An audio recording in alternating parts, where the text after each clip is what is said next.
mga bagay na walang halaga. Pilipina? Hindi ako Pilipina! Ako ay Kastila! Doña Victorina, ikaw ay Pilipina lamang. Wala kang pinagkaiba sa ibang pasahero rin. Simon. Iwasan mo siya, Basilio.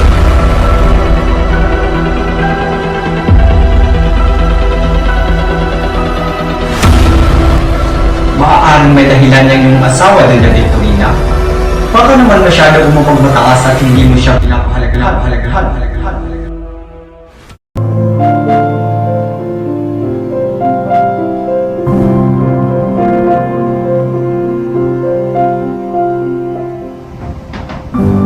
Aba, napakaliwanag naman ng dagat ngayon.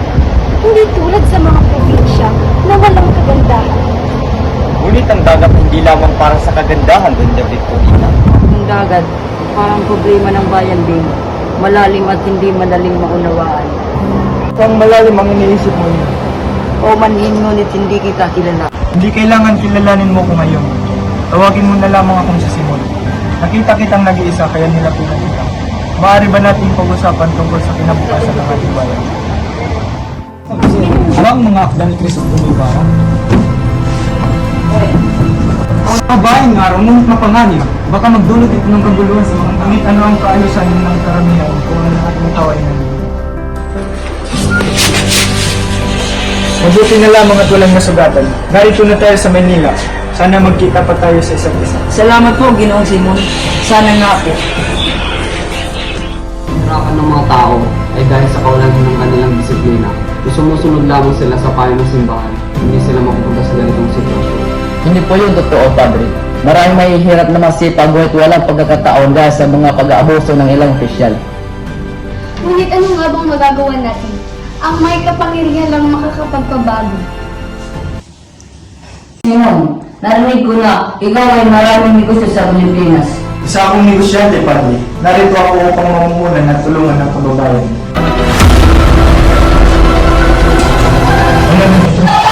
Sana nga yung totoo.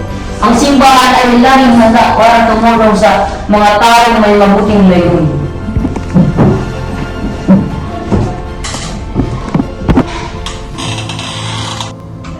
Polita, narinig mo ba ang mga sinabi ni Ginoong Simon na maaari natin gamitin ang ideyan yun para tulungin natin ang bayan? Ang ideya ay mabuti isagani, ngunit kailangan din natin ng yaman at impluwensya upang magkaroon ng bisa. Ginoong Simon, ang simbahan ay nangangailangan ng pondo para sa pagtayo ng bagong templo. Maaari ka bang tumulong? Handa akong tumulong, Padre. Ngunit may kondisyon. Igalang ang karapatan ng tao at karapatan sa lupa at sa edukasyon. Bibigyan ka ng biyaya ng Diyos. Ang karapatan, ang pinakamalagang karapatan ay ang makapili ng Diyos sa langit. Isagani, mahal kita, ngunit kailangan ko ng seguridad. Si Ginoong Simon may kakayahang bigyan ako ng buhay na matatag, hindi lang salita. Ngunit ang bayan, kailangan tayo ng bayan.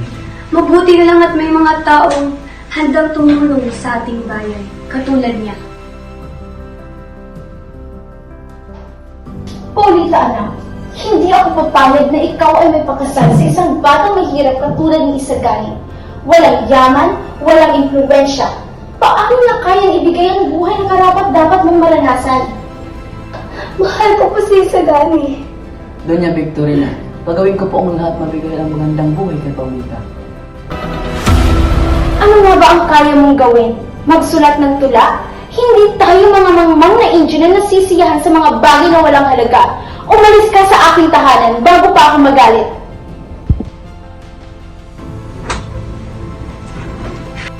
Lolo Kapitan, kamusta na po kayo? Basilio, anak, ikaw pala. Mabuti at nandito ka na. Maraming nangyayari sa bayan ngayon. Huwag kang mag-alala, Kapitan Tiago. Naririto ang Diyos upang protektahan ka. Basilio, kamusta naman ang iyong pag-aaral sa medisina?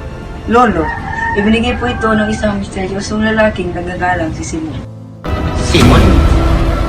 Iwasan mo siya, Basilio. Isa siyang mapanganib na tao. Marikang madami sa kanyang mga plano. Mabait po siya, Lolo. Sinabi niya sa akin na gusto niyang tumulong sa bayan.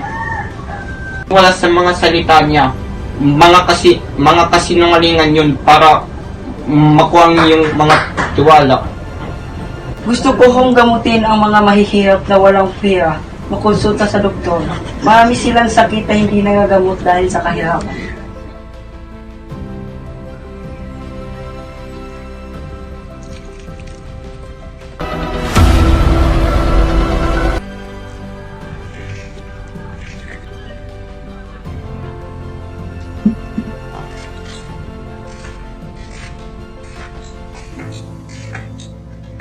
Kabisang Tales, inutosan kami ng simbahan na kunin ang iyong lupain.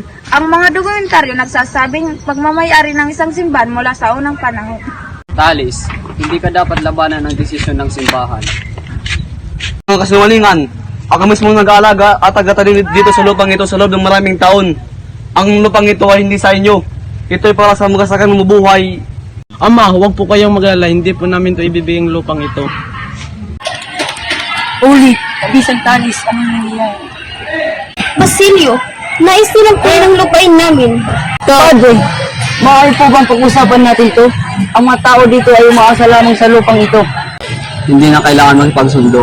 Binata, ang desisyon ay tapos na. Umalis na kayo dito bago pa kayo madamay sa gulo. Hindi anak, kailangan mo alagaan ang inyong ina at ang inyong kapatid. Suko, babalik ako at gagawin kong lahat para mabawi ang ating lupa. Mga anak. Ma, kasamahan ko po kayo. Padre, mangyari po. Ibigay niyo sa amin ang lupa.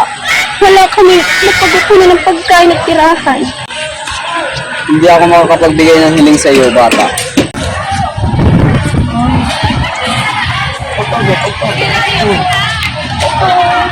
Matakot, Huli. Sasamahan kita at gagawin ko ang lahat upang matulungan ko kayo. Salamat, Basilio. Sana nga may pag-asa pa para sa amin. Ito, wala kayong mamatilis na inyo ito. Akin ito! Pakawalan niyo po ang aking ama! Ibibenta ko po lahat ng aking alahas! Matikas ka't nagatalis. Kailangan mong dalhin para matususan ng iyong anak. Madalas iparating ng Diyos ang ganitong parusa dahil tayo ay makasalanan. Kung may kamag-anak tayong hindi natin tinuturuan ng kabanalan, kaya ikaw, Huli, tuturuan kitang magbasa at magdasal. Narito ang mga libro, aralin mo ito upang matubos mo ang iyong ama. Opo, maraming salamat po. Narinig ko pa na may relasyon ka sa isang estudyanteng si Basilio. Ipinagpapanggap siyang mabuti ngunit siya isang demonyong naghahangad na siran yung kaluluwa. Hindi po.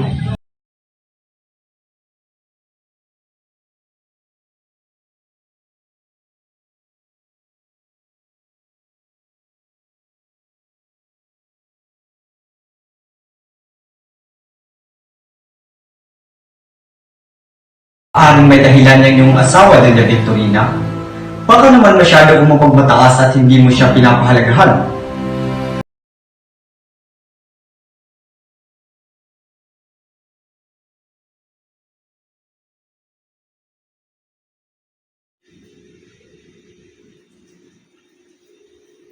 Padre, hinahanap ko po ang aking asawa na si Don Tiburcio.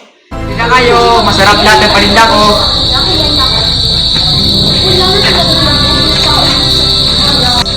Hindi naman masarap. Hoy, bayaran niyo yan! Ako yung nalulugi! Salamat po! Hindi po kayo, masarap lahat ng paninda ko. Kapag mataas, Hindi na masarap yung ako titinda. sa mayamang mistisa. Hindi ako katulad ng mga inyo. Padre Sevilla, ang pamataan niya gawangan ng dahong na matuto ng Kastila upang magpapusap sa mga Pilipinas. Para hindi ko sa una ng ating bayan. Paano kayo nakakapag-isip ng ganitong mga bagay? Ang mga Indio hindi karapat dapat sa ganitong edukasyon. Mahal na General, narito bang pagbigyan ng pagkakataon ng mga kabataan? Hindi ko panahon para doon, mahal na General. Ang mga Dominikano ang ginangangakiwa sa pagkukura at hindi tayo papayag na ibigay ito sa ibang grupo. Ito ay isang pag-aabak sa ating mga paaralan. General, maaari po bang bigyan ng pagkakataon ng mga kabataan? Baka naman ay makatulong ito sa pagpapabuti ng ating bansa. Bukod pa rito, handa akong magbigay ng mga gamit para sa paaralan. Mabuting malaman na hindi tayo magpapasalamatan. Ngayon, ipagpaliban na muna natin ang desisyon. At isa pa, patawarin natin si Tandang Kilok kapalit ng kanyang anak na si Tal. Padre Erene, hindi niyo po ba ako nakikilala?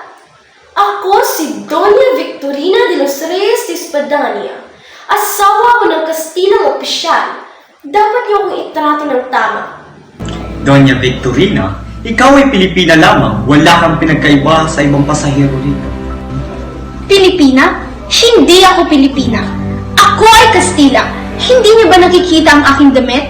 Ang aking wika? Hindi ako tulad ng mga Indio na mangmang. Sino ka para kalaing may makikialam ka? Para kanino mo ako ginalang? 13 taon na ang nakalipas, Ginoo. At dito mismo sa lupang ito, nilibing mo ang aking anak. Roselio, meron kang lihim na maaaring pagsasabi ako. At ngayon ay natuklasan ko pa ang isang lihim na magpapawasak sa mga plano. Para sa aking kaligtasan at kalayaan, kailangan kitang patayin. At ano po ang layunin ninyo, Ginoo? Sirain ang sistemang ito, ibagsak ito sa kinaroroonan nitong hukay. Kahit buhos pa ako ng dugo at luha, ito ay nagpapasya sa sarili nitong kapakawan.